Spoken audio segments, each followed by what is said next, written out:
Viewers, நான் உங்கள் ஐஸ்வர்யா தியாகராஜன் பேசுறேன். போன வீடியோல நம்மளோட காலத்துக்கு டபுள் கோட்டிங் வந்து பிட்டுஃபிக்ஸ் வந்து அடிச்சு முடிச்சோம். சோ இந்த வீடியோல எதை பத்தி பார்க்க போறோம்னா, எல்லா காலத்தோட குழிக்கும் வந்து நம்ம கன்சால்டேஷன் வந்து பண்ண போறோம். பேஸ்மெண்ட்டுக்கு கன்சால்டேஷன் பண்றதுக்கு முன்னாடி நம்ம எல்லா காலத்துக்கும் வந்து தண்ணி ஊற்றி அடிச்சு முடிச்சிட்டோம். கிரேட் பீமுக்கு கீழே வந்து பாத்தீங்கன்னா ஒரு வரி செங்கலும் அதுக்கு கீழே பிசிசியோ வந்து போடணும். அதுக்கான குழிய வந்து நம்ம இப்ப வெட்டினுக்கோம். அந்த பாத்தியோட ஆழம் வந்து பாத்தீங்கன்னா 1.5 அடி வந்து நம்ம மேலேயே வந்து தோண்டி வச்சிருப்போம். ஒவ்வொரு காலத்துக்கும் அந்த பாத்தியோட அளவு மாறின்னு வரும். நம்மளோட ஒவ்வொரு காலத்தோட ஹைட்டோ மண்ணோட ஹைட்டோட ஒப்பிடும் போது 9 இன்ச் மண்ணோட ஹைட் வந்து அதிகமா இருக்கு. ஸோ அந்த 9 இன்ச்சோட 8 இன்ச் வந்து ஆட் பண்ணிக்கணும். அப்போ மொத்தமாவே நம்மளுக்கு கிடைச்சது பாத்தீங்கன்னா 17 இன்ச்சு. அதாவது 1.5 அடி ஆழத்துக்கு அந்த பாத்தி வந்து நம்ம தோண்டி நிற்கும். இப்போ உங்களுக்கு ஒரு கேள்வி வரும், சரி எதுக்கு இந்த 8 இன்ச் வந்து நம்ம ஆட் பண்ணிக்கோனா, அந்த 8 இன்ச்ல வந்து பாத்தீங்கன்னா ஒரு வரி செங்கல் வந்து வைப்போம். செங்கலோட ஹைட் வந்து பார்த்தோம்னா நம்மளுக்கு 3 இன்ச் வருது. நாங்க நாட்டுக்கல்லு ஒரு வருஷ செங்கல் வந்து அடுக்கி வச்சோம். செங்கலுக்கு கீழே 1 இன்ச் வந்து அந்த கலவை கனம் இருக்கணும். அதுக்கு கீழே தான் நம்ம பிசிசி வந்து போட போறோம். அதுக்கு வந்து ஒரு 3 இன்ச் வந்து விட்டோம்னா மொத்தமாவே இந்த அளவு வந்து கூட்டி பார்த்தோம்னா நம்மளுக்கு 7 இன்ச் வந்திருக்கு. பிளஸ் வந்து 1 இன்ச் எக்ஸ்ட்ராவே நம்ம விட்டுருக்கோம். எல்லா அளவு கூட்டி கழிச்சு வந்து நம்ம பார்க்கும்போது 8 இன்ச் வந்து நம்ம விட்டுருக்கோம்.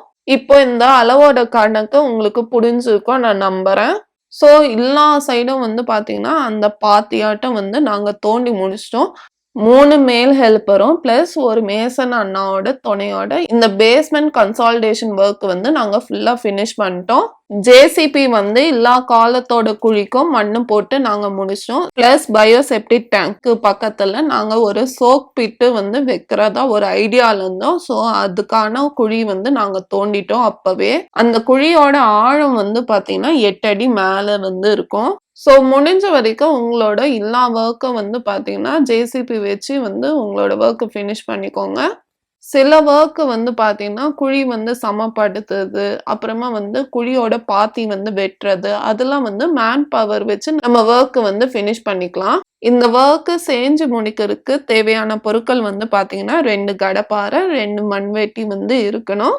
நம்மளோட பில்டிங்கோட ஃப்ரண்டேஜ் வந்து பார்த்தோம்னா இந்த வாட்டர் டேங்க்கும் பிளஸ் வந்து பயோசெப்டிக் டேங்க்கும் அப்புறமா சோக் பிட்டும் வந்து ஒர்க் வந்து இன்னும் முடியல. அதனால பாத்தீங்கன்னா பில்டிங்கோட ஃப்ரண்டேஜ் காலம் 3 வந்து இருக்கும். அந்த 3மே வந்து நாங்க அப்புறமா கன்சால்டேஷன் வந்து பண்றதா இருந்தோம். எங்களோட பில்டிங் மொத்த காலம் வந்து பாத்தீங்கன்னா 14. அதுல 3 வந்து நம்ம கழிச்சோம்னா 11. காலமோட குழி மட்டும் தான் நம்ம கன்சால்டேஷன் பண்ணுமே. எல்லா குழியும் மண்ணு சமப்படுத்தின பிறகு வாட்டர் டேங்கோட லாரி வச்சு எல்லா குழிக்கும் வந்து பாத்தீங்கன்னா நாங்க கன்சால்டேஷன் பண்ண ஆரம்பிச்சிட்டோம். செயல்முறையில மண்ணு கூழாட்டுறது தான் நம்ம கன்சால்டேஷன் சொல்றோம். அந்த டேங்க் தண்ணிய நம்மளோட மண்ணுல நல்லா பாய்ச்சி விட்டுருங்க.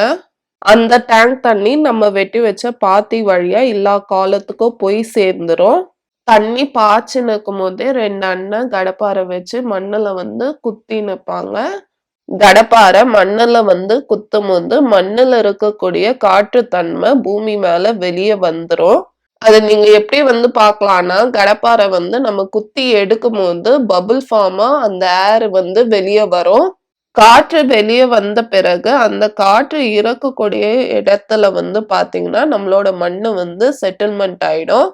ஸோ இதனாலதான் மண்ணு வந்து நம்ம கூழாட்டும் போது மண்ணோட அளவு வந்து நம்மளுக்கு கம்மியாகுது. மண்ணு கூழாற்ற இடத்துல வந்து பாத்தீங்கன்னா கண்டிப்பா அந்த தண்ணி வந்து தேங்கி இருக்கணும். அதனால பாத்தீங்கன்னா 11 காலம் இருக்குது. நாங்க 2 காலமா வந்து பிரிச்சு ஃபர்ஸ்ட் வந்து கூழாட்டிட்டோம். அந்த 2 காலம் வரக்கூடிய அடுத்த பாத்தி வந்து பாத்தீங்கன்னா ஒரு தடுப்பு சுவராட்ட நம்ம மண்ணு போட்டு மூடிடணும். மண்ணு போட்டு மூடினாதான் நம்மளுக்கு இங்க தண்ணி வந்து தேங்கும். அப்பதான் நம்மளால நல்லா கூழாட்ட முடியும். அந்த 2 காலத்துக்கு தண்ணி விட்ட பிறகு அடுத்த பாத்தியில வந்து நம்ம தண்ணி விடும்போது அந்த பாத்தி வழியா அந்த தண்ணி வந்து போகும்போது ஒரு நீரோட்ட அருவியாட்ட போகும். அந்த விஷயம் பார்க்கும்போது நம்மளுக்கே ரொம்ப அருமையா இருக்கும். ஸோ இந்த கன்சால்டேஷன் ஒர்க் வந்து முடிச்சோன்னே எங்களுக்கு இந்த ஒர்க்ல இருந்து என்ன சாட்டிஸ்ஃபேக்ஷன் கிடைச்சதுன்னா, அந்த அண்ணன் கடப்பார வச்சு கூழாட்டி முடிக்கும்போது, அந்த அண்ணன் நடக்கும்போது முழங்கால் அளவுக்கு வந்து அந்த தண்ணி வந்து தொட்டுச்சு. சாயில்ல வந்து நடக்கும்போது நம்மளால வந்து ஃபீல் பண்ண முடியும். அந்த சாயில் வந்து லூஸா தான் இருக்குதுன்னு. ஏன்னா நம்ம கன்சால்டேஷன் பண்ண இடத்துல இருந்து நடக்கும்போது நம்மளோட காலு வந்து அந்த மண்ணுக்குள்ள ஆழமா போகும். ஒரு கன்சால்டேஷன் ஒர்க் நல்லா பண்ணியிருக்கோம். எது வச்சு நம்ம சொல்றோம்னா, நம்ம மண்ண வந்து கடப்பார வச்சியோ, இல்லன்னா மண்வெட்டி வச்சியோ வந்து குத்தும்போது, அந்த மண்ணு வந்து கீழ போயிடணும். பிளஸ் வந்து நம்மளோட முழங்கால வந்து பாத்தீங்கன்னா, அந்த தண்ணி வந்து தொட்டு நிக்கணும். அது மட்டும் இல்ல, நம்ம தண்ணீல வந்து நடக்கும்போது, அந்த சாயில் வந்து பாத்தீங்கன்னா, லூஸா இருக்கும். நம்மளால வந்து உணர முடியும்.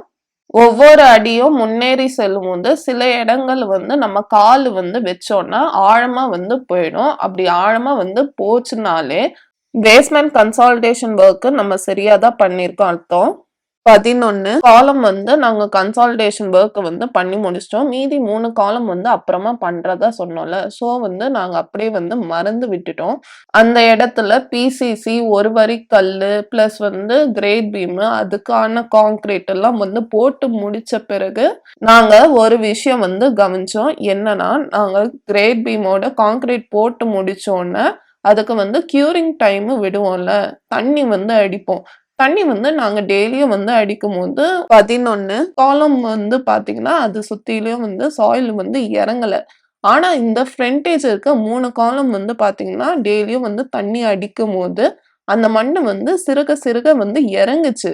அது மட்டும் இல்ல.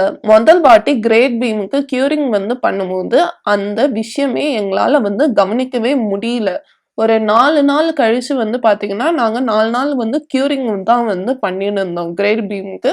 அப்ப பண்ணியிருக்கும்போது, நான் அந்த மண்ணு மேல வந்து கால் வைக்கிறேன். என்னோட காலோட அச்சு அந்த மண்ணுல வந்து விழுது. அது மட்டும் இல்ல. என்னால உணரவும் முடிஞ்சது, என் காலு வந்து மண்ணு கீழ போகுதுன்னு. நாங்க இந்த விஷயம் வந்து எப்போ கவனிக்க ஆரம்பிச்சோம்னா, இந்த கிரேட் பீம் வந்து க்யூரிங் டைம் நாங்க விட்டோம்ல. செப்டம்பர் மாசம் பொதுவாவே கோயம்புத்தூர் சைடு ஃபுல்லா வந்து பாத்தீங்கன்னா, மழை பெய்யக்கூடிய மாசம் தான். ஏன்னா, அப்பதான் வந்து ஸ்டார்ட் ஆரம்பிக்கும். ஸோ, ஃபர்ஸ்ட் 2 வீக்ஸ் வந்து பாத்தீங்கன்னா, எங்களுக்கு மழை வந்து இல்ல அந்த அளவுக்கு. 3 வீக் பாத்தீங்கன்னா, மழை வந்து எங்களுக்கு பெய்ய ஆரம்பிச்சுச்சு. ஸோ, பெய்யும்போது பாத்தீங்கன்னா, அந்த க்யூரிங் டைம்ல நாங்க வந்து அந்த விஷயத்த வந்து கவனிச்சோம்.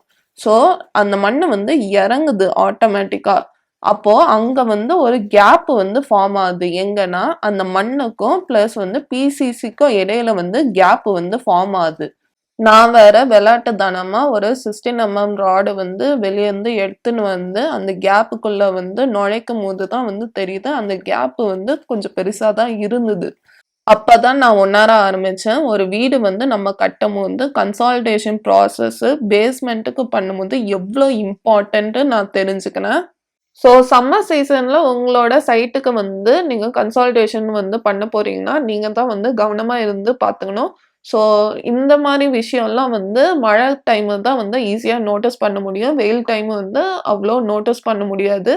ஸோ மீதி இருக்க 3 காலம் சுத்திலும் பேஸ்மெண்ட்டுக்கு நாங்க கன்சாலிடேஷன் ஒர்க் வந்து பண்ண ஆரம்பிச்சோம். எந்த இடத்துல வந்து மண்ணு வந்து இறங்கியிருக்கோ, அந்த இடம் ஃபுல்லா வந்து பார்த்தீங்கன்னா, போர் தண்ணி வச்சு வந்து தண்ணிய வந்து ஃபில் பண்ணிட்டோம். ஸோ அந்த இடத்துல தான் வந்து திரும்ப வந்து நாங்க கூழ வந்து ஆட்டினோம். பிளஸ் வெளிய இருக்க 2 டேங்க்கும் வந்து பார்த்தீங்கன்னா, கன்சாலிடேஷன் வந்து அதுக்கும் சேர்த்து பண்ண ஆரம்பிச்சோம். ஸோ, இந்த கன்சாலிடேஷன் வொர்க் வந்து பார்த்தீங்கன்னா, போர் தண்ணி வச்சு தான் நாங்க யூஸ் பண்ணோம். டேங்க் தண்ணி வச்சு வந்து நாங்க யூஸ் பண்ணல. ஏன்னா, டேங்க் தண்ணி வெளிய வந்து நம்ம வாங்குனோம்னா, ஒரு 3000 லிட்டர் இருக்க கெப்பாசிட்டி வந்து நம்மளுக்கு ஒரு ₹1000 ஆகும். எங்களோட சுட்டு வட்டாரத்துல சொல்றேன். ஸோ, ஒவ்வொரு ஏரியாவும் வந்து பார்த்தீங்கன்னா, இந்த பிரைஸ் ரேஞ்சோ பிளஸ் கெப்பாசிட்டியோ வந்து மாறின்னு வரும். ஸோ வாட்டர் டேங்க் சுத்தியும் வந்து நாங்க கூழ ஆட்டும்போது, வெளிய இருக்க மண்ணெல்லாம் வந்து லூஸா இருந்தது. ஸோ கூழ ஆட்டும்போது பார்த்தீங்கன்னா, நல்லா வந்து டெப்த்தா வந்து கீழ செட்டில்மெண்ட் ஆயிடுச்சு. ஸோ அது பண்ணிட்ட பிறகு தான் எங்களுக்கு ஒரு திருப்தியே வந்தது. இதுல நான் சொல்ல வர விஷயம் என்னன்னா, நாளைக்கு வந்து உங்களோட சைட்டுக்கு வந்து கன்சாலிடேஷன் நீங்க பண்றீங்கன்னா, இன்னைக்கு வந்து நீங்க water tank plus septic tank இல்லன்னா bio septic tank plus soak pit எல்லா வேலையும் வந்து முடிச்சிருக்கணும். டேங்கோட கட்டுமான வேலை வந்து முடிக்கணும்னா நாட்கள் ஆக தான் செய்யும். அட்லீஸ்ட் வந்து மினிமம் வந்து அந்த அவுட்டர் வால் வந்து முடிச்சிருங்க. இன்னர் வால் வந்து பைசெக்ட் வால் வந்து வரும்ல, உள்ள இருக்க இன்னர் வால். அது அப்புறமா கூட வந்து நம்ம முடிச்சுக்கலாம். கன்சால்டேஷன் பண்ணும்போது அவுட்டர் வால் வந்து கண்டிப்பா வந்து கம்பல்சரியா முடிச்சுக்கணும். முடிச்ச பிறகு பார்த்தீங்கன்னா, ஒன் ஷாட்டா வந்து கன்சால்டேஷன் பண்ணிக்கலாம். எது அந்த காலமோட குழிக்கும் பிளஸ் வந்து டேங்க்கு சுற்றியும் வந்து ஒன் ஷாட்டா வந்து கன்சால்டேஷன் வந்து பண்ணிக்கலாம் சொல்றேன். சப்போஸ் எங்கள மாரி வந்து நீங்க மறந்துட்டீங்கன்னா, இன்னொரு நாள் வந்து நீங்க இதே போல வந்து கன்சால்டேஷன் வந்து பண்ற மாரி வரும்.